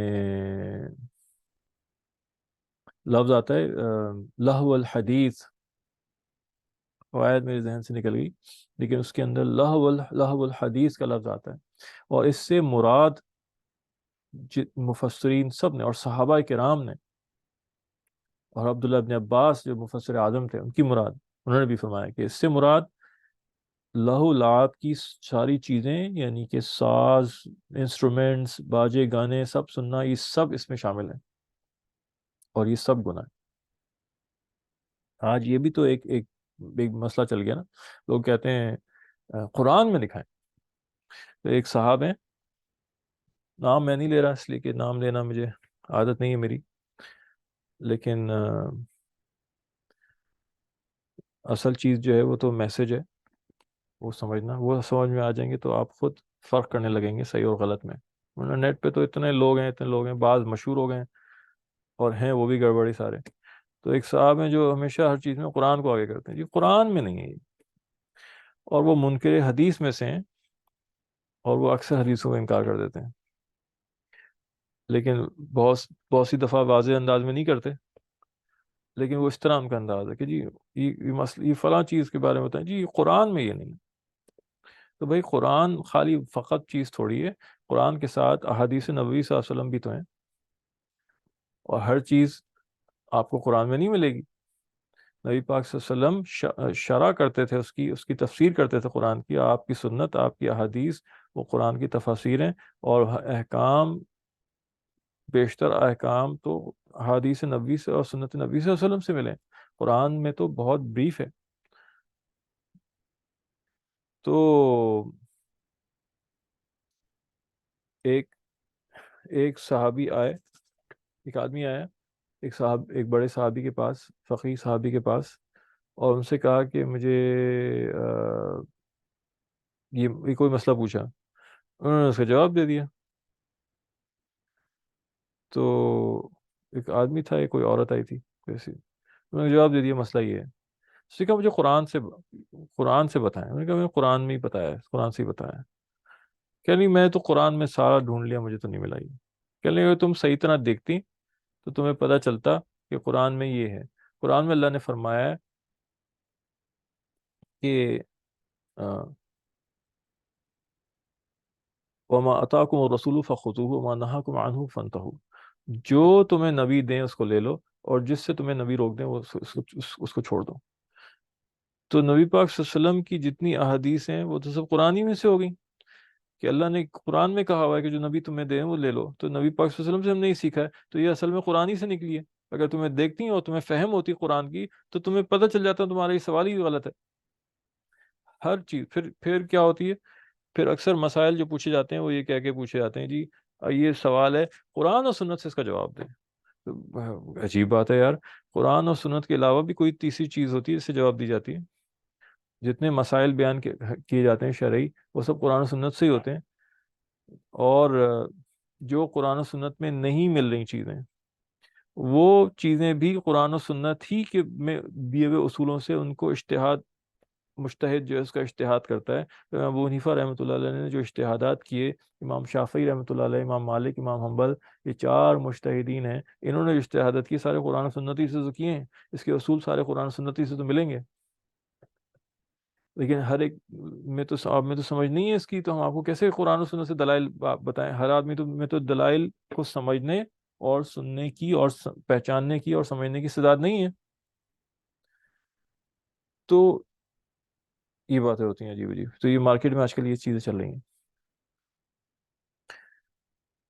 تو قرآن کی تفسیر اب ہم چاہتے ہی ہیں، لوگ یہ چاہ رہے ہوتے ہیں کہ جو لفظ میری مرضی کا لفظ ہو تو میں مانوں گا بات. تو یہ فرمائشی پروگرام تو نہیں چل رہا نا. یہ اللہ نے جو قرآن اتارا، نبی پاک صلی اللہ علیہ وسلم نے جو حدیث فرمائی، ان کی جو تفسیر امت کے بڑے بڑے فقہا اور محدثین اور علماء نے کی ہے، اس تفسیر کو میں لینا پڑے گا. اپنی مرضی سے ہم کہیں گے جی یہ لہو الحدیث میں یہ کہاں سے مطلب نکل رہا ہے؟ بھئی یہ مطلب بیان ہوا ہے، مفسرین نے بیان کیا ہے، حضرت عبداللہ ابن عباس نے بیان کیا ہے، تو یہی مطلب ہے. اب آپ کہیں کہ نہیں مجھے یہ الفاظ دکھاؤ، تو یہ تو اللہ سے تقاضا کرنا ہوگا کہ جو میں مانگ رہا ہوں پہلے وہ لفظ آئے. تو مشرکین اور منافق اور جو کفار تھے مکہ کے، وہ ان کی سوچ یہی تو تھی کہ نہیں جو ہم چاہ رہے ہیں وہ چیز تو ہے ہی نہیں اس کے اندر. تو یہ فرمائشی پروگرام نہیں چلا کرتا اس کے اندر. تو گانے کی مذمت کی گئی ہے اور بہت سارے ہیں. نبی پاک صلی اللہ علیہ وسلم نے فرمایا، میں ایک حدیث شریف میں آتا ہے نبی صلی اللہ علیہ وسلم نے فرمایا میں موسیقی کے آلات کو توڑنے کے لیے بھیجا گیا ہوں. اچھا، دف کی اجازت دی گئی ہے. دف بھی ایک موسیقی کا آلہ ہے، پھر اس کو بنیاد بناتے ہیں، کہتے ہیں یہ بھی تو ہے. تو میرے بھائی، جو آخری حد تھی ہم نے اس کو ابتدا بنا لیا اور وہاں سے لے کے چلتے ہیں. بھئی اگر وہ چیز آئی ہے، علماء نے اس کی اجازت دی ہے کہ یہ چیز ثابت ہے، آپ صلی اللہ علیہ وسلم نے اس کے علاوہ ہر چیز کی مذمت فرمائی ہے، اور اگر اس چیز کی اجازت دے دی تو پھر ہم بس اسی کے پابند ہیں. اور اس سے آگے ہم اس کو ابتدا نہیں بنا کے چل سکتے کہ جی اس کی اجازت ہے نا تو اب یہاں سے شروع کریں اور سارے انسٹرومنٹس کو لیتے چلے جائیں. ہرگز نہیں. جتنے کی نبی پاک صلی اللہ علیہ وسلم نے اجازت دے دی، اور پھر حدیث میں اصول آ گیا کہ میں موسیقی کے سارے آلات کو توڑنے کے لیے بھیجا گیا، اور گانے کی مذمت آ گئی. شادیوں وادیوں میں جو گانے جتنے ہوتے ہیں، وہ اگر تھوڑے بہت گانے اگر اس میں گاتے ہیں تو اس میں کوئی فحش چیز نہیں ہونی چاہیے، اور اس کے ساتھ موسیقی نہیں ہونی چاہیے. خوشی کے لیے اگر کوئی ہوتے ہیں ملی نغمے ہو گئے. میری تو بڑی خواہش تھی کہ ملی نغمے پاکستان کے جو ہیں بڑے اچھے الفاظ ہیں، اور جذبات کو ابھارنے والے ہیں، جو پازیٹیو جذبات ہیں ان کو جو ابھارنے والے ہیں، تو وہ کوئی بغیر موسیقی کے اس کو گائے. اور اس طرح کے نغموں کو منع نہیں کیا گیا. عربوں کے یہاں بھی تھے، نبی پاک صلی اللہ علیہ وسلم کے زمانے میں صحابہ کے یہاں بھی ہوتا تھا. جنگ کے دوران میں جذبہ ابھارنے کے لیے گانے گائے جاتے تھے. موسیقی نہیں ہوتی تھی اس کے ساتھ، اشعار ہوتے تھے وہ. اور اشعار کو ترنم کے ساتھ اور خاص انداز میں پڑھا جاتا تھا، جس سے جہاد کا جذبہ بڑھتا تھا. گانا جو ہوتا ہے یہ جذبات کو ابھارتا ہے. اور ایک وجہ حرمت کی موسیقی اور گانے کو کی حرمت کی یہ ہے کہ اس سے جذبات ابھرتے ہیں. اگر وہ جذبات نگیٹو ابھریں گے تو وہ نقصان پہنچائیں گے. تو ایسے اشعار جس میں عشق و محبت کی باتیں ہوں لوگوں کے ساتھ، عورتوں کے بارے میں اور مردوں کے بارے میں، مخلوق کی، تو یہ ظاہر ہے نیگیٹو چیز ابھار رہا ہے نا. آدمی کو عشق محبت کرنی ہے، اللہ نے جائز تعلق رکھا ہے کہ بیوی سے کرو. بیوی کو کہا کہ شوہر سے کرو، اور ان کی آپس کی محبت اور باتوں کو اللہ نے عبادت قرار دے دیا. لیکن اب جو گانے سنے جائیں گے جس میں یہ فحش باتیں ہوتی ہیں، یہ فحش جذبات کو ابھاریں گے. موسیقی اور زنا میں بہت گہرا تعلق ہے، یاد رکھیں. جہاں موسیقی ہوگی وہاں زنا بھی موجود ملے گا، جہاں زنا ہوگا وہاں موسیقی بھی ملے گی آپ کو. تو یہ جو فاسٹ پاپ اور میوزک اور یہ سارا ہوتا ہے، آپ دیکھیں کبھی گوروں کے جو بارز ہوتے ہیں اور جو پبز ہوتے ہیں، ان میں تیز میوزک اور ان کی جو، اور جو کوئی بھی یہاں پہ بھی گوروں کا کیا، اب تو یہاں بھی ہر چیز شروع ہو گئی ہے. نیو ایئر نائٹ اور یہ اور وہ، اور اس میں جو بھی ان کی عیش پرستی کی جگہیں ہیں، وہاں پہ آپ کو تیز موسیقی ملے گی، اور وہ دل پہ کوئی جذبات کو ابھار رہی ہوتی ہے. تو یہ منع کیا گیا ہے. اچھے اشعار پڑھیں ترنم سے، اس کو اجازت ہے. ملی نغمے پازیٹیو جذبہ ابھارنے کے لیے اس کو پڑھیں، اس کو گائیں اچھی طرح سے بغیر موسیقی کے، یہ جائز ہے. نعتیں پڑھیں، صحابہ نعتیہ اشعار لکھا کرتے تھے اور پڑھا کرتے تھے، یہ تو اور اچھی چیز ہے، بشرط یہ کہ وہ نعتوں کے اندر مبالغہ نہ ہو. ان نعتوں کے اندر ایسا مبالغہ نہ ہو جو شرک تک پہنچا دے. مبالغہ تو ہوتا ہے، محبت کے جو اشعار ہوتے ہیں، اللہ اور رسول کی محبت میں بھی جو اشعار کیے جاتے ہیں، عقیدت کے جو اشعار کیے جاتے ہیں، اس میں ایک حد تک مبالغہ ہوتا ہے، اور یہ شاعری اور وغیرہ کا انداز ہے شاعری کا. لیکن اس حد تک مبالغہ نہ ہو کہ وہ شرک تک پہنچا دے. وہ گناہ ہے ایسے اشعار پڑھنا، ایسی نعتیں پڑھنا جس میں نبی پاک صلی اللہ علیہ وسلم کے درجے کو شرک تک پہنچا دیا جائے. تو یہ نعتیں پڑھیں، نعتی اشعار پڑھیں. تو یہ ایک چیز ہے جو انسان کی طبیعت چاہتی ہے. تو اس کے حلال ساری چیزیں. جو ہے جمشید صاحب رحمۃ اللہ علیہ نے جب موسیقی چھوڑی تو پھر نعت کی طرف اللہ نے ان کو لگایا. پھر حضرت تقی عثمانی صاحب نے اپنا کلام دیے، نعتیہ کلام دیے، اور حضرت تقی عثمانی صاحب کے اشعار تو اتنے زبردست اشعار ہیں. ایک اللہ والے کے اشعار، ایک عاشق الہی کے اشعار. تو جو بڑوں کے اشعار ہوتے ہیں وہ تو بہت ہی عجیب. اور پھر جو ہے وہ آ، جنید جمشید صاحب رحمۃ اللہ علیہ کی آواز اور ان کا انداز تو پھر چار چاند لگ گئے. کہ وہ جو شعر، کسی شاعر نے شعر کہا ہے نا کہ ذکر اس پری وش کا اور پھر بیاں اپنا. تو ان کے اشعار حضرت کے، اور پھر ان کی آواز اور ان کا انداز اور سٹائل، تو زبردست کیفیات اس سے پیدا ہوتی. تو یہ جائز چیزیں ہیں. قرآن کی تلاوت، اس کا ذوق ڈالیں. اور قرأت اچھی جو ہوتی ہے دل پہ اثر کرتی ہے. ہمیں ذوق نہیں ہے اس کا، تو ہماری طبیعت جو ہے یہ بیماری کی نشانی ہے.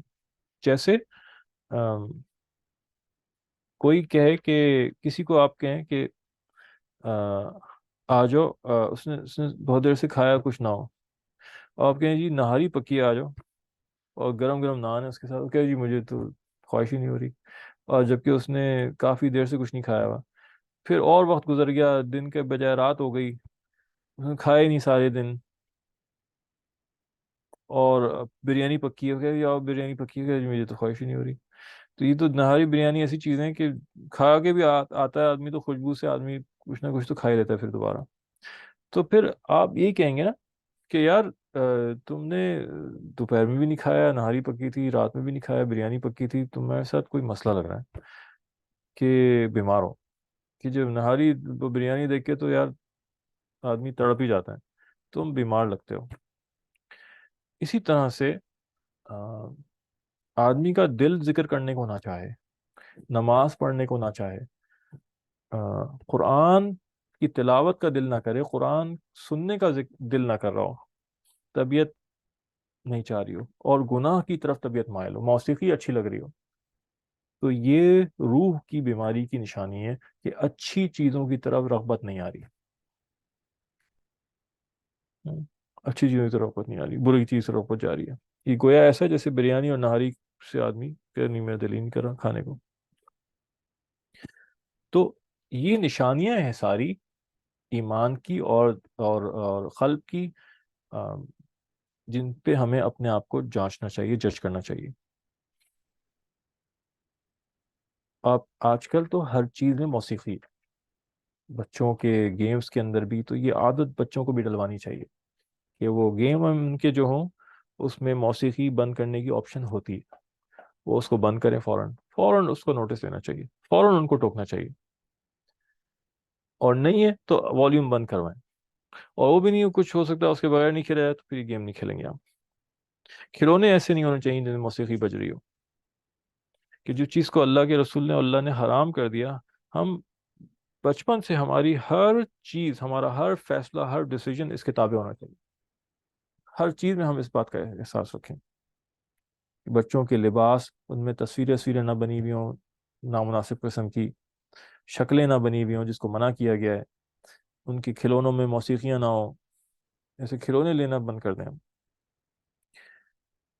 تو ہماری ہر چیز نبی پاک صلی اللہ علیہ وسلم کی تعلیمات کے ساتھ الائنڈ ہو. کتنی بڑی بات ہے یار، کوئی کم کم بڑی بات ہے کہ گانا دل میں نفاق اگاتا ہے جیسے پانی کھیتی اگاتا ہے. آپ دیکھیں کھیتی کتنی زبردست اللہ کے نبی نے مثال دی ہے کہ پانی سے کھیتی اگے گی، اور پانی کے بغیر کھیتی اگی نہیں سکتی. اور یہاں اللہ کے رسول نے نفاق اور گانے کو آپس میں لنک کیا ہے کہ نفاق دل میں آ گیا. التجار یحشرون یوم القیامت فجارا الا من اتقى وبر وصدق. اور اس کے ساتھ ہی دوسری حدیث بھی ہے، التاجر الصدوق الامین مع النبیین والصدیقین والشہداء. ٹھیک ہے، یہ دونوں حدیثیں ایک ہی چیز کے بارے میں.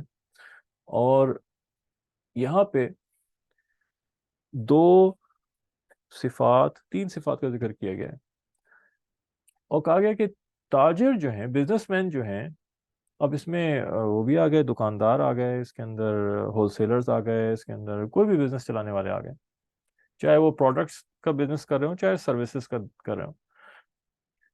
تو عمومی طور پہ ان کا اصول بھی بیان کر دیا گیا کہ فاجروں کے ساتھ، گناہ گاروں کے ساتھ ان کا حشر ہوگا، بزنس مین کا. اور پھر اب اس سے ایکسیپشن کس کو مل گئی، اس مستثنا کون ہو گیا، ایکسیپشن کس کو ملی؟ ایکسیپشن وہ ملی جس نے تقوی اختیار کیا، نیکی کی، اور سچ بولا. تین صفات یہاں بیان ہوئی جو ان کو بچا لیں گی قیامت کے دن: تقوی، نیکی، اور سچ بولنا. اچھا، تقوی کے اندر نیکی اور سچ بولنا آئی گیا، لیکن خاص طور پہ یہ دو باتیں بیان کی گئی ہیں کیونکہ یہ وہ باتیں ہیں جن میں عام طور سے وہ عمومی طور پہ مبتلا ہو جاتے ہیں اس کے اندر. جھوٹ بولنا. آپ نکل جائیں بازاروں میں، پاکستان کے کراچی کے صدر میں، ادھر ادھر ادھر آپ عام ملے گا جھوٹ بولنا، دھوکہ دینا، پاکستان کی چیزوں، بنی ہوئی چیز کو چائنا کا کہہ کے بیچنا، دو نمبر یا کاپی کو جینوئن کہہ کے بیچنا. میں صدر گیا تھا ایک دفعہ، مجھے مائک اور ساؤنڈ سسٹم چاہیے تھا لیکچر وغیرہ کے لیے. تو مائک اور پورٹیبل اسپیکر اور اچھا سا مائک میں نے کہا میں لے لوں. تو وہاں آ، مجھے نظر آئے برانڈیڈ، یعنی کہ جو بڑی بڑی کمپنیز ہیں جرمنی کی، اور اس کے مائک تو میں بڑا حیران ہوا مجھے، اور کہ یہاں مل رہی ہیں اور بہت زیادہ مہنگی بھی نہیں ہے. تو مجھے خیال ہوا، پھر میں نے پوچھا، تو پھر ایک آدھ نے پھر مجھے بتایا کہ یہ اصل میں ساری کاپیز ہوتی ہیں، اور یہ اصل نہیں ہوتی، جینوین نہیں ہوتی، اور وہ بتاتے نہیں ہیں وہ اکثر کسی کو. اچھا، پھر وہاں ایک مجھے نوجوان لڑکا نظر مل گیا، تو میں اسٹوڈنٹس پہ چونکہ میری محنت چلتی رہتی ہے، تو میں اس کو آ، بات کرنے بیٹھ گیا، اس کو تھوڑا دعوت دینے بیٹھ گیا دین کی. ہم جو ہیں دائی ہیں، جہاں بھی جائیں، ہم جس کام سے بھی جا رہے ہیں، لیکن ہماری سب سے پہلی سوچ یہ ہونی چاہیے میں دین کا دائی ہوں، داعیہ ہوں. دین اللہ کی طرف بلانے، یہ سب سے زیادہ ہمارے ذہن پہ بات رہنی چاہیے. تو میں بیٹھ گیا اس سے بات کرنے. اس کے ابا کی دکان تھی، وہ اس نے کوئی پروگرام وغرام ڈگری کا کیا ہوا تھا، اور آگے کچھ پتہ نہیں کیا ارادے تھے، مجھے یاد بھی نہیں، بہت پرانی بات ہو گئی. تو وہ نوجوان تھا، میں بیٹھ گیا بات کرنے کے لیے ادھر ادھر. تو میں اس کو دعوت دینے لگا. تو پھر آگے میں نے پھر چیزوں کی بات بھی کی اس سے، مائک وائک کی. تو پھر مجھے بتا رہا ہے کہ یہ ہم نے چائنا سے آرڈر دے کے بنوایا، اور وہ اسی طرح کا وہ اس کمپنی کا نام چھپوایا اس کے اوپر. اب ساری دھوکے بازی ہے جس کو وہ فخر سے بتا. اچھا، پھر کہنے لگا یہ مائک ہے، اور یہ اس میں ہم نے کوشش یہ ہے کہ بالکل اس کمپنی جیسا بنے، اور اس کمپنی کا نام چھپایا ہے، اور جو ہے فلاں فلاں طریقہ تھا ایک جس سے چیک کر سکتے تھے، ہم نے وہ بھی چھپا دیا. اور ہم نے بنانے والوں سے کہا کہ یہ اسپیسیفکیشنس کی بنانا ہے تمہیں، اب کوئی طریقہ نہیں ہے کہ جس سے کوئی اس کو چیک کر سکے کہ یہ اوریجنل ہے یا یہ کاپی ہے. اور بڑے فخر سے میں بتا رہا ہوں، میں بیٹھا سن رہا ہوں اس کی باتیں، کہ یار یہ اس بات پہ فخر کر رہا ہے، یہ اس کی انٹیلیجنس گناہ کے راستے پہ چل رہی ہے. تو میں نے اس سے کہا، میں نے کہا تم یہ کیوں کر رہے ہو یار، تم اس کو کسی اور نام سے بیچ دو، اپنا کوئی نام بنا دو. نہیں، لیکن دھوکہ دینا ہے. یہ ذہن میں بیٹھ گیا کہ جب تک یہ اکثر ہے ذہن میں بیٹھا ہوا ہے کہ ہم اگر پاکستان کے اندر ہم جھوٹ نہیں بولیں گے، بےمانی نہیں کریں گے، تو ہم چل نہیں سکتا بزنس ہمارا. تو بھائی ایسے بزنس سے تو چھوڑ دو، ہم کوئی چھوٹی نوکری کر لو، کوئی حلال تو کماؤ.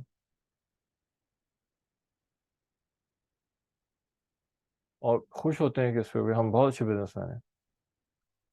میں کھڑا ہوا تھا کسی دکان پہ، کچھ خریدا تھا، صدر کی بات ہی ہے. تو وہ کہنے لگا، دوسرے دکاندار سے کہنے لگا تم سے نہیں بک رہا یار، تو ہمیں دے دینا، ہم بیچ کے دکھا دیں گے تمہیں، بیچ دیں گے یار، کوئی مشکل نہیں ہے. جھوٹ بولتے ہیں، ہر چیزیں جو کچھ ہو سکتا ہے وہ کرتے ہیں. تو اللہ نے کہا، اللہ کے رسول نے کہا کہ نہیں، گناہ گاروں کے ساتھ حشر ہوگا. اور اگر تقوی اختیار نہیں کیا، سچ نہیں بولا، پرہیزگاری اختیار نہیں کی، نیکی نہیں کی، جھوٹ کے ساتھ مال نہیں فروخت کرنا. نبی پاک صلی اللہ علیہ وسلم ایک بازار میں گئے، اور اناج پڑا ہوا تھا. آپ نے اندر ہاتھ ڈالا تو اندر سیلن محسوس ہوئی، اوپر سے سوکھا ہوا تھا. کہ یہ کیا کہ اصل میں بارش ہو گئی تھی اور یہ بھیگ گیا تھا، اور میں نے اس لیے اوپر کر دیا کہ لوگ چھوڑ نہ دیں. لیکن آپ نے سخت ناراضی کا اظہار فرمایا. یہ کوئی طریقہ تھوڑی ہے، سامنے رکھو اس کو جیسی جو چیزیں. اور ایک حدیث شریف میں نے پڑھی، مجھے بہت ڈر لگا پڑھ کے اس کو. اور اس میں بیان کیا گیا تھا، جو قریب مفہوم ہے اس کا، کہ جو شخص کسی کو چیز بیچے اور اس چیز کے عیب نہ بتائے، وہ مسلسل اور ہمیشہ اللہ کے غضب کا شکار رہے گا. اتنی شدید وعید آئی. آپ دیکھیں اس کو، کتنی چیزیں ہم بیچتے ہیں، گاڑی بیچ رہے ہیں اپنی، اور اس کی خامیاں چھپا لیں گے. گھر مکان بیچیں اور اس کی خامیاں چھپا لیں گے، نہیں بتائیں گے، معلوم ہوگی نہیں بتائیں گے. ہاں اگر کسی کو پتہ ہی نہیں تو ایک الگ مسئلہ ہے، پتہ ہوگی نہیں چھپا لیں گے، جھوٹ بول دیں گے. کہ اللہ کے نبی نے کہا کہ وہ مسلسل اللہ کے غضب کا شکار رہے گا. کوئی معمولی بات ہے کہ ہم چیز کے عیب سے مطلع نہیں کر رہا اس کو ڈیفیکٹ نہیں بتا رہے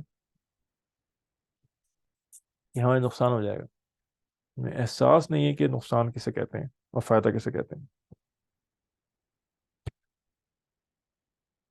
التاجر الصدوق الامین مع النبیین والصدیقین والشہداء. پچھلی حدیث میں وعید سنائی گئی اور اس وعید سے بچنے کا راستہ بتایا گیا، اور اس حدیث کے اندر اب بشارت دی گئی ہے کہ صادق، سچ بولنے والا، دیانتداری سے کاروبار کرنے والا، وہ شخص، وہ تاجر، وہ بزنس مین، وہ قیامت کے دن نبیوں، صدیقوں، شہداء کے درجوں کے ساتھ ہوگا، اور ان کے ساتھ بیٹھے گا، ان کے ساتھ اس کا حشر ہوگا. تو شریعت کے مطابق چلنا، اس میں اللہ نے اجر رکھا ہوا ہے. تو اتنا مشکل ہے نا. تو یہاں ایک اصول کی بات سمجھ لیں کہ جہاں جس کام کے اندر بھی بہت بڑی بشارت دی گئی ہو، وہ کام آسان نہیں ہوگا، وہ کام بہت مشکل ہوگا. اس لیے کہ اصول دنیا کا یہی ہے کہ بڑا ریوارڈ بڑے کام پہ ملتا ہے، چھوٹے کام پہ نہیں ملتا. چھوٹا ریوارڈ چھوٹے کام پہ ملتا ہے. تو اگر بڑا ریوارڈ وعدہ کیا گیا ہے تو کام بھی مشکل ہوگا. کہا گیا صبر، کہ صبر بھی بہت سب سے بڑی جنت ملے گی. تو صبر کوئی آسان کام ہے؟ صبر کا مطلب ہی نہیں آتا ہمیں. صبر ہی نہیں پتا ہمیں کیسے کہتے ہیں. صبر دنیا سمجھتی ہے کہ صبر کہتے ہیں برداشت کرنے کو، بس تکلیف آئے اس کو چپ کر کے برداشت کرو، شکایت نہ کرو، یہ صبر ہے. یہ تو ناقص ڈیفینیشن ہے صبر کی. 3 کمپوننٹس ہیں صبر کے. اتنا بڑا انعام دیا گیا کہ بھی سب سے بڑی جنت صبر پہ مل رہی ہے. اور ان اللہ مع الصابرین، جنت تو چلو چھوٹی ہو گئی، ان اللہ مع الصابرین، اللہ ساتھ ہے صبر کرنے والوں کے. یہ تو جنت تو بہت چھوٹا انعام ہے، اللہ کی معیت مل رہی ہے. اس سے بڑا انعام کوئی ہو ہی نہیں سکتا.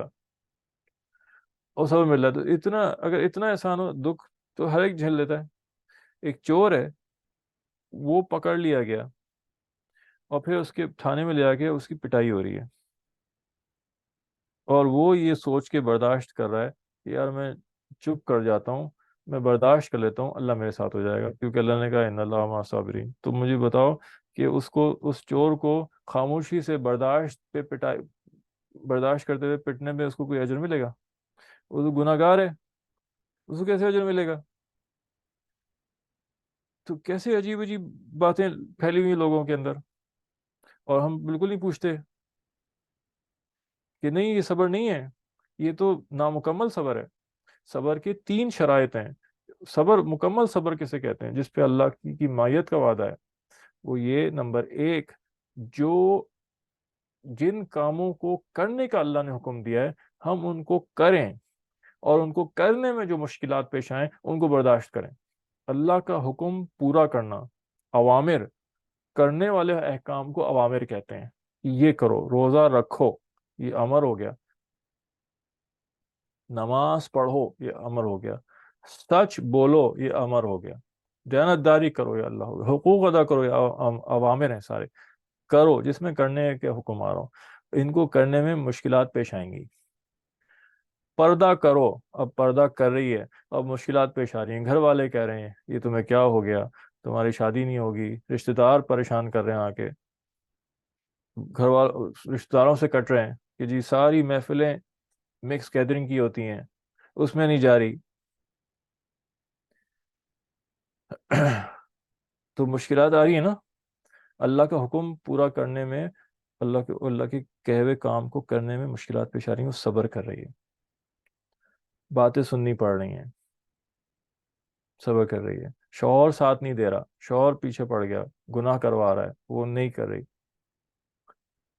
پردہ چھٹوانا چاہ رہا ہے، وہ برداشت کر رہی ہے. گناہ گناہ کے کام میں شوہر کی اطاعت بھی جائز نہیں ہے، ماں باپ کی اطاعت بھی جائز نہیں ہے. لا طاعت لا طاعت المخلوق فی معصیت الخالق.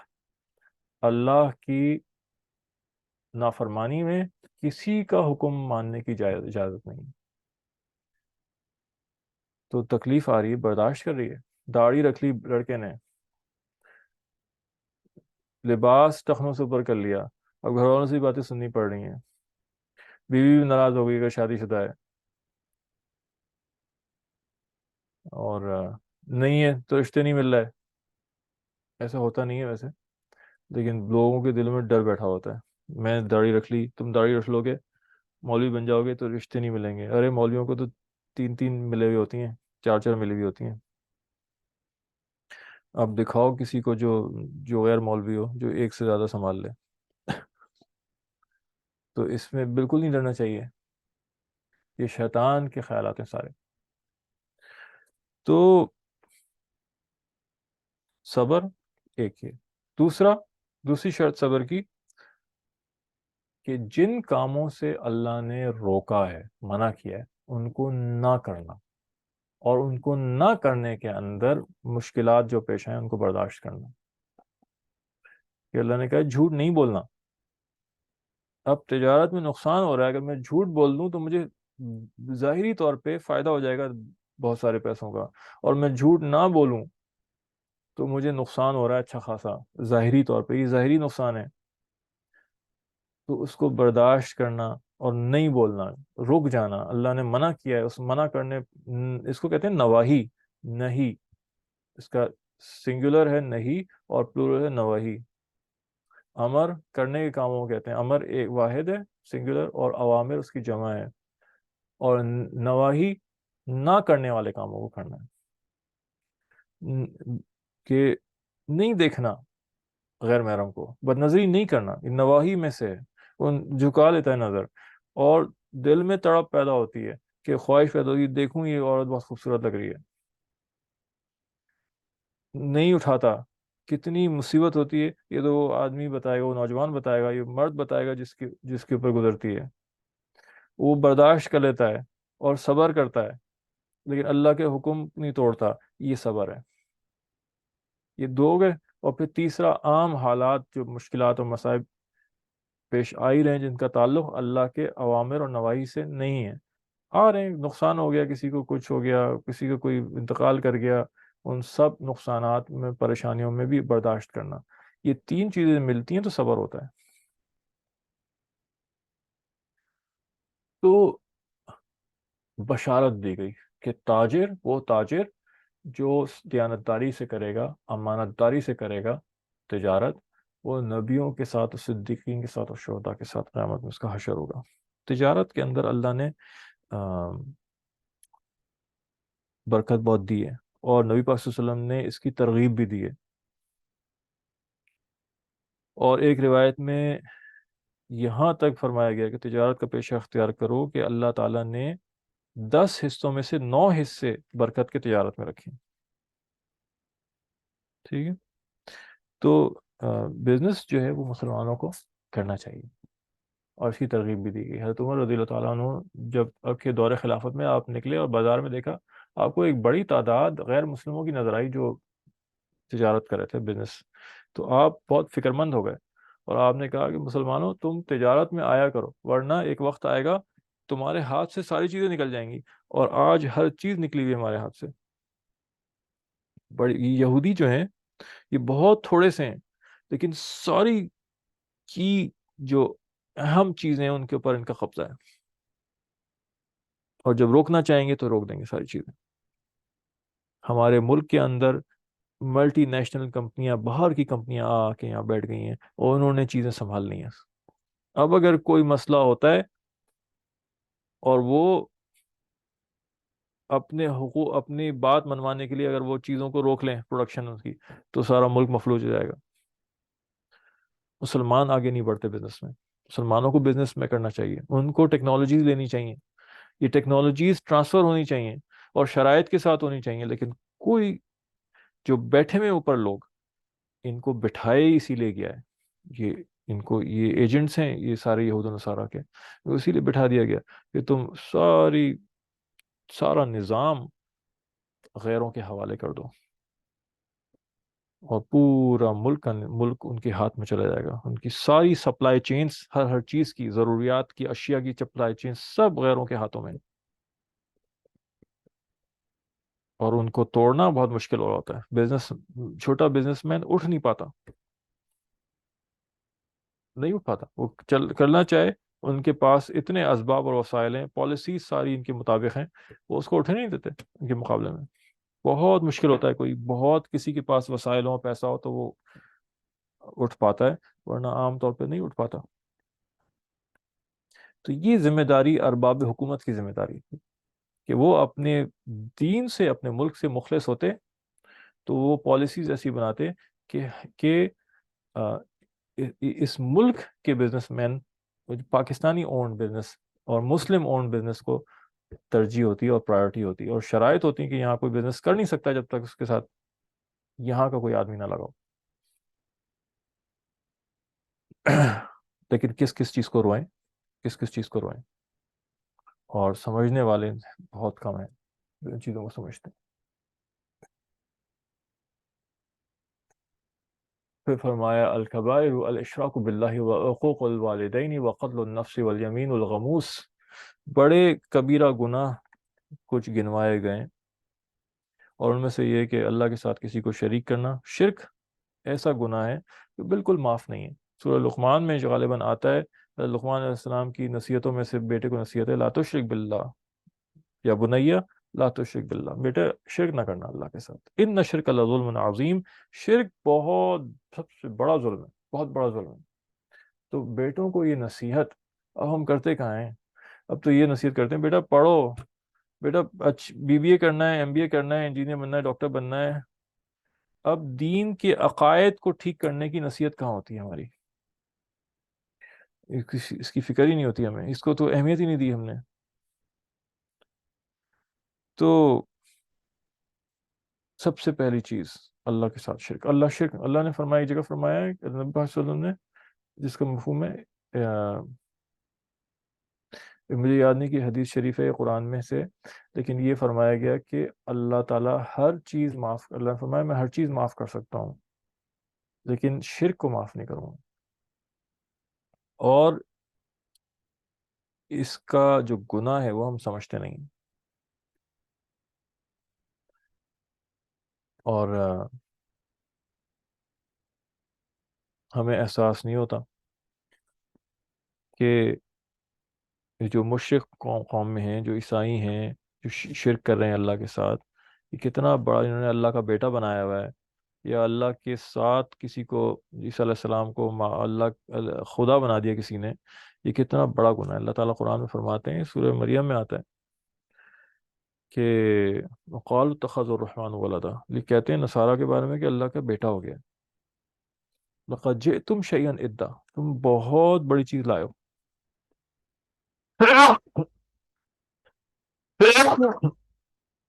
الحمدللہ.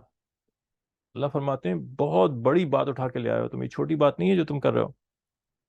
تکاد السماوات یتفطرن منہ وتنشق الارض وتخر الجبال حدا. تمہاری اس بات سے، یہ جو تم شرک کے کلمات تم نے کہیں کہ اللہ کا بیٹا ہو گیا، قریب ہے کہ آسمان پھٹ جائے غصے اور غضب سے، اور زمین پھٹ جائے اور پہاڑ پھٹ جائیں. یہ اللہ فرما رہے ہیں کہ یہ جو قول ہے معمولی قول نہیں ہے.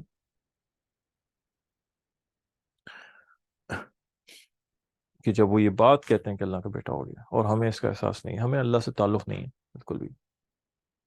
ہمیں بس یہ دیکھنا ہے کہ میرے ساتھ کون اچھا ہے، بس وہ اچھے لوگ ہیں جو میرے ساتھ اچھے ہیں، جو میرے ساتھ اچھا نہیں ہے وہ اچھا نہیں ہے بس.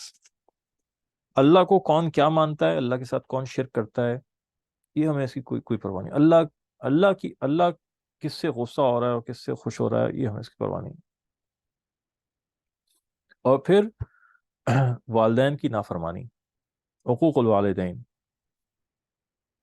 والدین کے بارے میں 3 باتوں کا علماء فرماتے ہیں بہت خیال رکھا جائے. اول یہ کہ ان میں سے یہ ان کو کسی قسم کی تکلیف نہ دے، نہ زبان سے نہ ہاتھ سے اور نہ ہی کسی اور طریقے سے. دوسرا یہ کہ اپنی جان اور مال میں سے جتنا ممکن ان پر خرچ کرے. اور تیسرے یہ کہ جس وقت وہ بلائیں حاضر ہو جائے. حدیث سے، ایک اور حدیث شریف میں آتا ہے کہ انسان کو والدین کی نافرمانی کی سزا دنیا میں مل جاتی ہے. خرچ کرے اپنی جان و مال. والدین نے اپنی جان و مال خرچ کی اس کے پر، اس کو بھی چاہیے، اس کو بھی فرض ہے کہ وہ خرچ کرے. ایک حدیث میں آیا کہ ایک صحابی، ایک نوجوان صحابی تھے، اور آ کے شکایت کی نبی پاک صلی اللہ علیہ وسلم، میرے والد ہیں، وہ میرے سے بغیر پوچھے میری چیزوں میں سے چیزیں لے لیتے ہیں، استعمال کرتے ہیں. تو آپ نے اچھا بلاؤ. تو جب ان کے والد صاحب کو پتہ چلا کہ اس نے شکایت کی تو ان کو بڑا دکھ ہوا، اور وہ شاعر تھے. تو دل ہی دل میں انہوں نے کچھ اشعار کہے، اور بہت ہی غمگین اشعار کہے. اور ان کا مفہوم کچھ اشعار کا اس طرح کا تھا کہ تم چھوٹے تھے، میں نے تمہیں پالا پوسا، اور تمہاری بیماری سے ہم ساری رات جاگتے تھے، بیمار تم ہوتے تھے ہم جاگتے تھے. اور یہ اور وہ، اور اگر تم جو ہے ہمارا حق ادا نہیں کر سکتے تو کم از کم ایسے ہی سلوک کر لو جو ایک پڑوسی دوسرے پڑوسی کے ساتھ کرتا ہے. بہت انہوں نے کئی اشعار تھے غمگین قسم کے. تو لیکن ان کے خیال تھا جو دلی دل میں انہوں نے اشعار کیا. تو جب وہ آئے تو جبریل السلام نبی پاک صلی اللہ علیہ وسلم کے پاس آئے اور کہا کہ ان سے پہلے وہ اشعار سنے آپ. تو اللہ کے نبی نے وہ اشعار سنے، اور آپ رونے لگے اور رونا شروع کر دیا. اور آپ نے ان نوجوان صحابی کا دامن پکڑ لیا قمیص کا، اور اس کو جھٹکا دے کے کہا انت و مالک لیبیک، تم اور تمہارا مال سب تمہارے ابا کا ہے، کوئی حق نہیں پہنچتا تمہیں شکایت کرنے کا. وہ جو دل چاہے کر سکتے ہیں. یہ اولاد کی حیثیت سے یہ ہماری سعادت ہے کہ ہمیں خرچ کرنے کا موقع مل رہا ہے، اور جتنا بھی کرنے حق ادا نہیں ہو سکتا. اور ہر وقت کہا کہ کندھے جھکا کے کھڑے رہو، جب وہ بلائیں جب کندھے جھکا کے کھڑے رہو، اور ان کے لیے دعا کرو رب ارحمہما کما ربیانی صغیرا. تو یہ اولڈ ہاؤسز وغیرہ یہ تو گناہ ہے بہت، کہ جس کا بیٹا موجود ہو، جس کی اولاد موجود ہو، اور وہ والدین دونوں یا کوئی ان میں سے ایک اور اولڈ ہاؤسز میں رہے. تو یہ ڈرنا چاہیے اللہ سے. بیوی کے کہنے سے یا کسی کی وجہ سے والدین کو کچھ کہہ دینا اور والدین کو گھر سے نکال دینا. تو یہ بیویوں کی بھی ذمہ داری ہے کہ وہ بھی ڈریں اللہ سے، کہ مرد کے اوپر سب سے زیادہ حق اس کے ماں باپ کا اللہ نے رکھا ہے، نبی پاک صلی اللہ علیہ وسلم نے فرمایا. اور عورت پہ سب سے زیادہ حق اس کے شوہر کا ہے. اور پھر فرمایا قتل النفس، تیسرا بڑا گناہ ناحق کسی کو قتل کر دینا ہے. اور کوئی یہ آتا ہے، حدیث شریف میں آتا ہے کہ جس نے ایک لفظ بول کے بھی کسی قاتل کی مدد کی، زبان سے کوئی بولا قاتل کی مدد کرنے کے لیے، وہ شخص بھی جو ہے قاتل کے ساتھ ہی میدان حشر میں کھڑا ہوگا، اور اس کی پیشانی پہ یہ لکھا جائے گا کہ آئس من رحمت اللہ، یہ شخص اللہ کی رحمت سے مایوس کر دیا گیا. اتنی بڑی بات. اور ایک اور حدیث میں آتا ہے اس طرح کی بات کہ اگر ساتوں آسمان اور زمین کے رہنے والے کسی مومن کے قتل میں شریک ہو جائیں ناحق، تو ان سب کو اللہ جہنم میں داخل کر دے گا. اور بھی بہت ساری احادیث ہیں. اور پھر چوتھا بڑا گناہ الیمین الغموس، جھوٹی قسم کھانا، کہ ماضی کے بارے میں کوئی بات ایسی قسم کھا لینا، میں نے کوئی کام قسم کھا کے کہہ کہ میں نے کوئی کام کیا تھا یا نہیں کیا تھا، تو اس کو یمین الغموس، جھوٹی قسم اس کو کہا گیا ہے، اور اس کا بہت بڑا گناہ ہے. اس سے بچا جائے ان سے. اللہ تعالیٰ ہمیں کی توفیق عطا فرمائے. اللهم لك الحمد كما انت فصل وسلم على محمد كما انت وفعل بنا كما انت فانك انت التقوى المغفره. اللهم ارنا الحق حقا وارزقنا اتباعه، وارنا الباطل باطلا وارزقنا اجتنابه. اللهم اهدنا واهد بنا وجعلنا سببا لمن اهتدى. یا اللہ ہمارے گناہوں کو معاف فرما دیجیے، جو ظاہر ہیں جو چھپے ہوئے ہیں سب کو معاف فرما دیجیے، چھوٹے ہیں جو بڑے ہیں سب کو معاف فرما دیجیے، جو گزشتہ ہیں جو ہونے والے ہیں اور آئندہ ہونے والے ہیں سب معاف فرما دیجیے. وہ جو ہم جانتے ہیں، وہ جو ہم نہیں جانتے لیکن آپ جانتے ہیں، سب کو معاف فرما دیجیے. اللہ ہمارے بیٹھنے کو، پڑھنے سننے کو قبول فرما لیجیے، ہمیں عمل کی توفیق عطا فرما دیجیے، اور ہم سے دین کی محنت اور دین کا کام لے لیجیے. صلی اللہ تعالیٰ علیہ وسلم، آمین آمین یا رب.